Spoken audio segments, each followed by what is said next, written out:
Nag-trick or treat kami ng mga kaasosasyon dito sa One Ayala Mall. Maaga pa nga lang ay nagpunta na kami dito. Dito na nga rin kumain sila mama para makapag-ready pa. At nang may makakilala sa amin, siya po yung taga Laguna. Sobrang love niya daw ako at syempre nagpapansin lang yan si Chester. Dito na nga rin inayos yung design namin sa stroller. At talagang dumayo pa sila dito para magtahi niya. Pinuntahan ko na nga rin pala yung coffee shop ko dito kung maraming customer. Prof, pa-coffee ka naman dyan? Bawal sa magugulatin yan, Chester.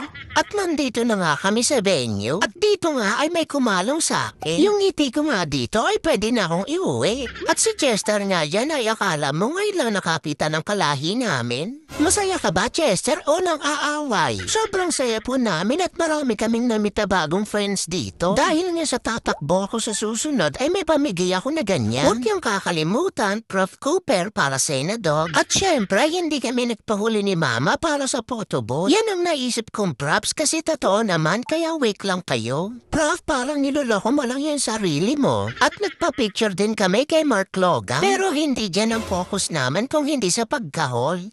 At dito na nga mag-uumpisa ang pag-iikot namin sa mall. Manghihingi daw kami ng mga candy sa mga tindahan dito. Unang tindahan na napuntahan namin ay zero agad kasi naubusan na. At ito na nga yung pangalawang tindahan na nagbibigay. Dahil sa may balat sa pet si Chester ay wala na naman kaming nakuha. Umuwi ka na nga, Chester, kapag tayo hindi pa nabigyan dito. At dahil sa napakaswerteng kasama si Chester, ayan, wala na naman kaming nakuha. Chester, itapon mo na yung lalagyan mo, wala pa rin laman. Hindi naman kami pwedeng umuwing luhaan. Ayan, nagkaroon na rin ng laman. Napuno din naman namin yung mga lalagyan namin. Pero hindi na namin isasama sa video kasi baka hindi na tayo matapos dito. Namigay din yung restaurant na yan para sa mga poor parents. Prof, dahil sa akin nakarami na tayo. Prof, sa akin lang lahat yan ha. Sige nang maubusan ka na ng ngipin. At pagkatapos nga namin mag-ikot ay eto, kainan na.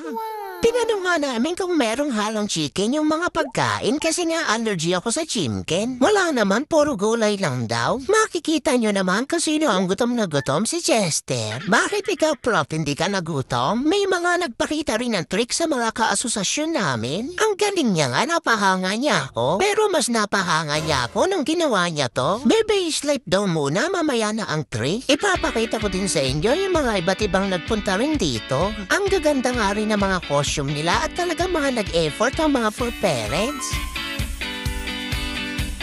At meron din mga nakatulog na.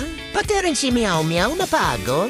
Meron din silang pa-drawing dito. Prof, wanted tayo, ayun ay mga mukha natin. At meron din silang pag-giveaway sa bahay na lang namin bubuksan. Hindi pa nga natatapos yung gala namin at pero pa kaming isang pinuntahan. Meron din palang isang malapit na pet fair dito. Dito nga yan sa may Paseo de Rojas Street. Kukunin kasi namin yung bagong labas na shoes ng Gentle Walker. Ang Gelatos World. May iba't ibang flavor din yan katulad sa ice cream. Kaya mag-scoop ka na kung anong design ang gusto mo. At yung mga jibs naman ay pwede mo ipang toppings dyan. Dito nga ay sinukatan na ako, size 3 ang kinuha namin. At si Chester naman ay size 2. Tumakbo nga lang kami ng konti dyan para masubukan kasi gabi na rin. Sa haba nga ng gala namin ngayong araw ay talagang tulo na naman ang laway ni Chester pag uwi. Tignan nyo naman at humabol pa ng kahol. Salamat nga din po pala sa mga namit namin kanina. O diba, hindi kami tumakbo?